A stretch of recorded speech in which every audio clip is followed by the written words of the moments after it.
ምግብ በልተን ጠግበን ለምሳሌ ኬክ ብንበላ እንደ ዲዘርት ማለት ነው ኬክ ብንበላ እና ደና የበላነው ምግብ የተበላሸ ቢሆን ያ ኬክ እና ቢያስመልሰን የሚወጣው ኬኩ ብቻ አይደለም የበላነው ደና ምግብ ነው። ቅዱስ ዮሐንስ አፈወርቅ ምን አለ?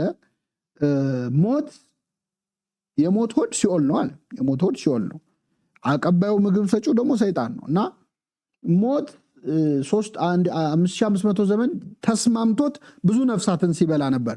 በሆዱ በሲኦል ውስጥ ብዙ ነፍሳትን ውጦ ከቶ ነበር አለ። መጨረሻ ላይ ግን ልክ ዲዘርት እንደምንበላው መጨረሻ ላይ ግን ተሳስቶ ክርስቶስ የሚባል ጣፋጭ ምግብ በላ። ይህ ምግብ ሞት የሰራው ትልቅ ስህተት ነበረ እና ገብቶ አልተስማማውም። እንደ ድንጋይ አለት ሆነ፣ እንደ ጋለ ድንጋይ ሆነበት፣ ሆዱ ውስጥ ተቸገረ ማለት።